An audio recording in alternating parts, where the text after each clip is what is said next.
Okay, next set of examples for us with compound probability. This next one, we have a table that shows the result of a survey of 11th and 12th grade students at Brookdale High School. Students were asked if they had a job last summer. So when they looked at everybody, we have 11th graders here in this row and 12th graders here. So E for 11, T for 12. Then when they have this column represents those who had a job, so J will represent jobs, and those who had no jobs, so N will represent no job. Okay, so an example, we have 18 11th graders had a job and 22 11th graders had no job.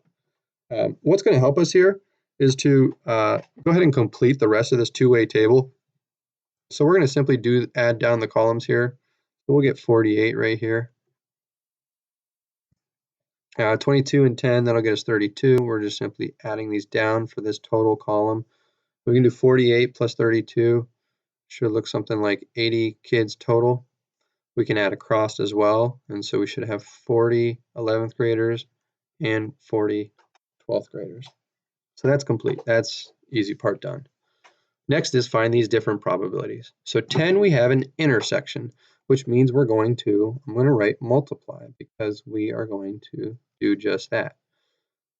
So when we look at this one's really, really nice. We don't even need to worry about it. I get in the habit of saying that. But if we look at J and T, so people who have a job and are 12th graders, we can simply find that number. It's really, really nice.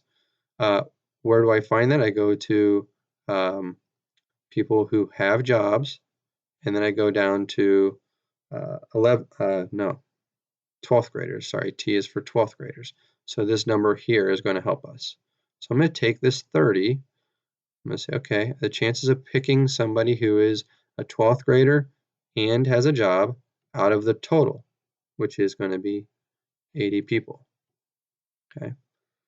As a simplified fraction, of course, that's 3 over 8. As a decimal, that looks something like this, 0.375. As a percent, that should be 37.5%. So again, I love my percents, I love my simplified fractions, and that's all good. The next one, probability of a person not having a job or being a 12th grader. Okay, so here we have some kind of addition, right? We have to add, and we're going to have a little bit of overlap with this one, right? Because we can have a person who doesn't have a job and is a 12th grader. So first things first, how many people don't have a job? Just in general, we have 32 of them. All right, so let me get this eraser, get rid of this.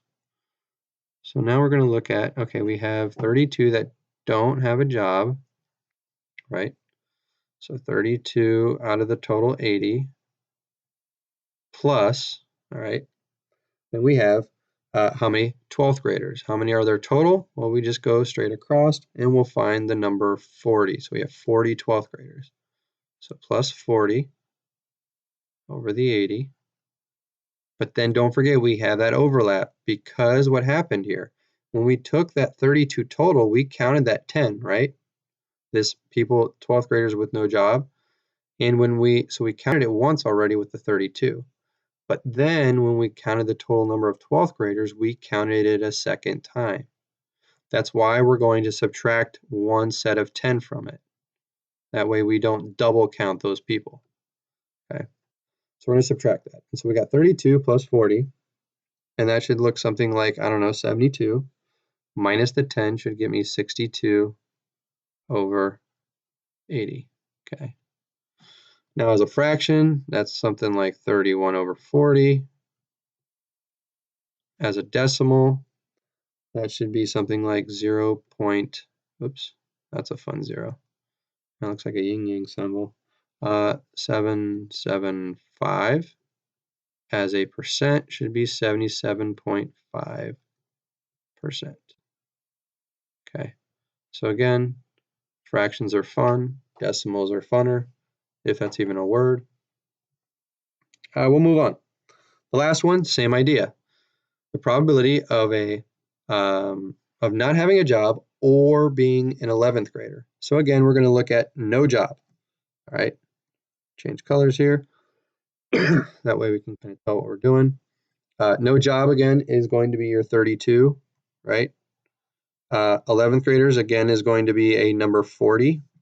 So we're going to do a 32 over 80 plus 40 over 80.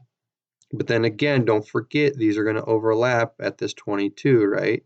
We got that double count that happens. We have to subtract 22 over 80 from the whole thing.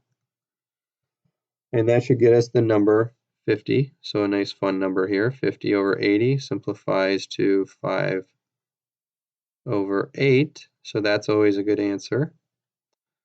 And that will also turn into a decimal in your calculator of 62 point, or no. Oh, shoot. I made an oopsie. Should turn it into the number 0.625. And then as a percent, you get about 62.5%. Okay. And that is the best answer to get. All right. So that's all fun and good. Let's move on to the last set of examples. We have an optional workshop to improve players' basketball skills was held for varsity players. 1 month after the workshop, data was collected about players who did and did not attend to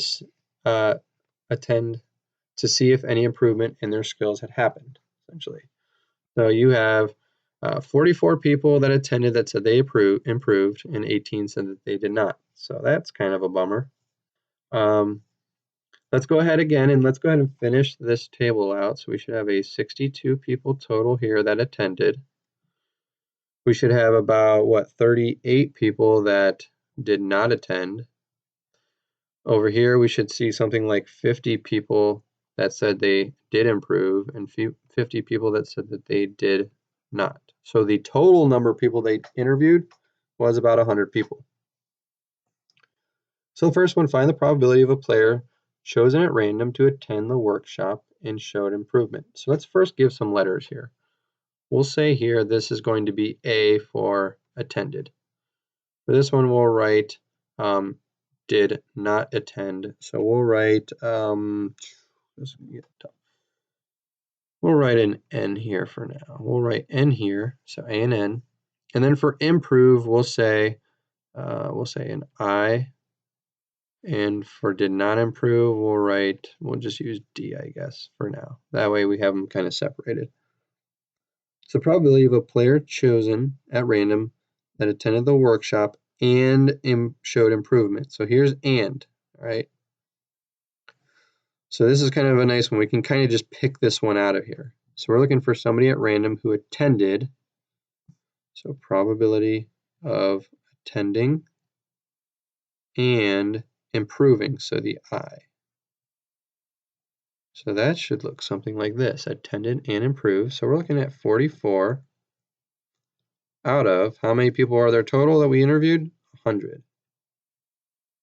Okay. So that'll turn into a fun number. You should get, these are really nice. I tell you what, if it's out of 100, these are simple. That's just 0.44 as a decimal, or it's simply just 44% chance. It's a pretty good chance, right? The next one, find the probability that a player chosen at random did not attend the workshop and showed improvement. All right, so let's look at what that looks like. So probability of did not attend, so we used an N for that. N, and, because there was an and here, right? And showed improvement, so still an I. So we're going to search for did not attend and improve, so the number 6 comes to mind. So 6 out of 100. That turns into 0.06 or a 6% chance. So very slim on that one, right? And then the last one, find the probability that a player chosen at random attended the workshop or, so we're adding this time, or showed improvement, okay?